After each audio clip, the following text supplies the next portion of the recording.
గౌరవనీయులైనటువంటి CM Chandrababu Naidu గారికి, deputy CM Pawan Kalyan గారికి, health minister Satyakumar గారికి నా నమస్కారములు. నా పేరు శివలక్ష్మి. నేను గవర్నమెంట్ మైదుకూర్ కేజీబీవీ కాలేజ్లో పీజీటీ ఫిజిక్స్గా వర్క్ చేస్తున్నాను. సెప్టెంబర్ 23వ తేదీన ప్రొద్దుటూరులో ఉన్నటువంటి హర్ష హాస్పిటల్లో బేబీ బాయ్కి జన్మనిచ్చాను. అక్టోబర్ 29వ తేదీన ఓపెన్ ట్యూబెక్టమీ ఆపరేషన్ కొరకు ప్రొద్దుటూరులో ఉన్నటువంటి గవర్నమెంట్ హాస్పిటల్లో అడ్మిట్ అయ్యాను. అక్టోబర్ 29వ తేదీన ఆపరేషన్ జరిగిన తర్వాత 2 అవర్స్కి నన్ను డిశ్చార్జ్ చేశారు. రూల్స్ ప్రకారము 1 డే అంతా ట్యూబెక్టమీ ఆపరేషన్ కొరకు అబ్జర్వేషన్లో ఉంచుకొనవలెను. కానీ మమ్మల్ని 29వ తేదీనే ఆపరేషన్ జరిగిన 2 అవర్స్కే డిశ్చార్జ్ చేశారు. డిశ్చార్జ్ సమ్మరీలో 30 అని మెన్షన్ చేసుకొని ఉన్నందున మేము వారిని అడగగా రూల్స్ కోసం మేము మెన్షన్ చేసుకున్నాము, ఏం కాదు డిశ్చార్జ్ అవ్వచ్చు అని మమ్మల్ని ఇంటికి పంపించారు. మేము ఎందుకైనా సేఫ్ అని ఫోటో తీసుకున్నాము. డిశ్చార్జ్ సమ్మరీది ఫోటో తీసుకొని ఉంచుకున్నాము. ఆ రోజు ఇంటికి వెళ్ళిన తర్వాత నాకు విపరీతమైన వామిటింగ్స్, మోషన్స్ స్టార్ట్ అయ్యాయి.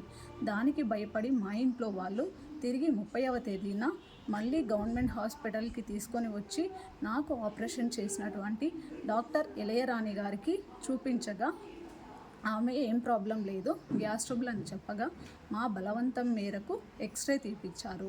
ఎక్స్రేలో డైల్యూషన్ అని వచ్చినప్పటికీ ఆమె ప్రాబ్లం ఏం లేదు, గ్యాస్ ట్రబుల్ అంతే ఏం లేదు అనేసి చెప్పి గ్యాస్ ట్రబుల్కి రిలేటెడ్గా టాబ్లెట్స్ ఇచ్చి ఇంటికి పంపించారు. ఆమె ఇచ్చినటువంటి టాబ్లెట్స్ యూజ్ చేసినప్పటికీ ఎటువంటి ప్రయోజనము లేక నాకు ఉన్నటువంటి వామిటింగ్స్, మోషన్స్, స్టమక్ పెయిన్ ఎక్కువ అవ్వడంతో తిరిగి మళ్ళీ 2వ తేదీన మళ్ళీ అదే హాస్పిటల్కి వచ్చి అడ్మిట్ అవుదామని డిసైడ్ అయ్యే వచ్చాము. కానీ మేము హాస్పిటల్కి వచ్చినప్పటికీ నాకు ఆపరేషన్ చేసినటువంటి ఇళయరాణి గారు అక్కడ లేకపోవడంతో నన్ను అక్కడ ఉన్నటువంటి నర్సులు చెక్ చేసి నా ప్రాబ్లమ్ని ఆ ఇళయరాణి గారికి త్రూ ఫోన్ ద్వారా ఇన్ఫామ్ చేశారు.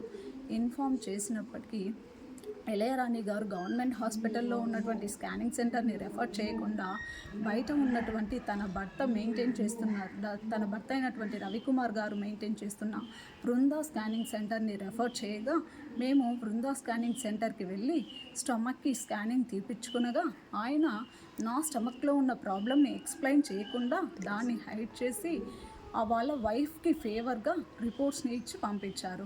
ఆ రిపోర్ట్స్ని తీసుకెళ్ళి మళ్ళీ మేము నర్సులకి చూపించగా నర్సులు దాన్ని చెక్ చేసి అందులో ఉన్న ఇన్ఫర్మేషన్ని డాక్టర్ ఇళయరాణి గారికి ఫోన్ ద్వారా ఇన్ఫామ్ చేశారు. ఆమె స్కానింగ్ గురించి వచ్చిన ఇన్ఫర్మేషన్ నర్సులు ఇన్ఫామ్ చేయగా దాన్ని బేస్ చేసుకొని జనరల్ సర్జన్ అయినటువంటి రఘు గారిని చెక్ చేయమని చెప్పగా రఘు గారు చెక్ చేసి ఏం ప్రాబ్లం లేదు, గ్యాస్ ట్రబుల్ ఏం లేదు, మీరు ఇంటికి వెళ్ళొచ్చు అని చెప్పగా మా బలవంతం మేరకు మేము అక్కడ అడ్మిట్ అయ్యాము. అడ్మిట్ అయిన తర్వాత వాళ్ళు ఇచ్చిన మెడికేషన్ వల్ల నాకు యెల్లోయిష్ వామిటింగ్స్ కాస్త బ్లడ్ వామిట్స్గా మారాయి. అయినప్పటికీ అక్కడ ఎవరూ ఏమీ రెస్పాన్స్ కాకపోవడంతో మా వాళ్ళు భయపడి వాళ్ళను పదే పదే గట్టిగా అడగటం వల్ల వేరే డాక్టర్ని మాట్లాడి వాళ్ళు మెడికేషన్ చేంజ్ చేసిగా నార్మల్ వామిట్స్కి చేంజ్ అయ్యాయి. మేము అక్కడ అడ్మిట్ అయినప్పటికీ వాళ్ళు ఎటువంటి రెస్పాన్సిబిలిటీ తీసుకోకుండా మా దగ్గరికి ఎవరు రాకపోవడంతో మా వాళ్ళు భయపడి 3వ తేదీ మధ్యాహ్నంకి అక్కడ గవర్నమెంట్ హాస్పిటల్లో నుంచి డిశ్చార్జ్ అయ్యి బయట ఉన్నటువంటి gas trouble speciality doctor Harish Kumar హాస్పిటల్లో జాయిన్ అయ్యి మేము బృందా స్కానింగ్ సెంటర్లో ఇచ్చినటువంటి రిపోర్ట్స్ని ఆయనకు చూపించగా ఆ రిపోర్ట్స్ని బేస్ చేసుకుని ఆయన ట్రీట్మెంట్ ఇచ్చాడు. కానీ ఎటువంటి ప్రయోజనము లేకపోవడంతో రీస్కానింగ్ చేయించుకోమని ఆయన సజెస్ట్ చేశాడు. మేము రీస్కానింగ్కి బృందా స్కానింగ్ సెంటర్కి వెళ్లకుండా బాలాజీ స్కానింగ్ సెంటర్కి వెళ్ళి స్కానింగ్ తీపించుకొనగా అక్కడ ఆ స్కానింగ్ రిపోర్ట్స్లో ఇంటెన్షనల్ అబ్స్ట్రక్షన్ అని రిపోర్ట్స్ ఇచ్చారు. అది తీసుకుని వచ్చి తిరిగి మళ్ళీ హరీష్ కుమార్ గారికి చూపించగా ఆయన స్టమక్లో ప్రాబ్లం ఉంది, ఖచ్చితంగా ఓపెన్ సర్జరీ చేయాలి, సూపర్ స్పెషాలిటీ హాస్పిటల్కి తీసుకెళ్ళమని మాకు సజెస్ట్ చేశాడు. సెకండ్ ఒపీనియన్ కొరకు విజయరామ హాస్పిటల్లో డాక్టర్ గుప్తా గారిని కన్సల్ట్ అయ్యి ఈ రిపోర్ట్స్ని చూపించగా ఆయన చెక్ చేసి స్టమక్లో ఇన్ఫెక్షన్ ఉంది, must and should open surgery చేయించాలి అని ఆయన సజెస్ట్ చేయగా మేము భయపడి వెంటనే హైదరాబాద్లో ఉన్నటువంటి మనా సూపర్ స్పెషాలిటీ హాస్పిటల్లో అడ్మిట్ అయ్యాము. అక్కడ అడ్మిట్ అయిన తర్వాత 5వ తేదీ మార్నింగ్ అక్కడ అడ్మిట్ అయిన తర్వాత డాక్టర్ నరేష్ కుమార్ గారు నన్ను చెక్ చేసి సిటీ స్కానింగ్ని రెఫర్ చేశారు. సిటీ స్కానింగ్ తీపించుకునగా అందులోని రిపోర్ట్స్ని అబ్జర్వ్ చేసినటువంటి నరేష్ కుమార్ గారు పేగు లోపల ఉన్నటువంటి పేగుకి హోల్ పడి ఇన్ఫెక్షన్ ఎక్కువగా ఉంది, క్రిటికల్గా ఉంది సిచ్యుయేషన్, ఓపెన్ సర్జరీ వెంటనే చేయాలి, ఆలోచించుకునేంత టైం కూడా లేదు అని మాకు చెప్పడంతో మేము ఓపెన్ సర్జరీకి యాక్సెప్ట్ చేసినప్పుడు ఆయన వెంటనే అదే రోజు 5వ తేదీన రాత్రి 8:30కి మాకు ఆపరేషన్ స్టార్ట్ చేస్తే ఆపరేషన్ సక్సెస్ అయ్యి కంప్లీట్ అయ్యేకి మాకు నెక్స్ట్ డే మార్నింగ్ 1 o'clock పట్టింది.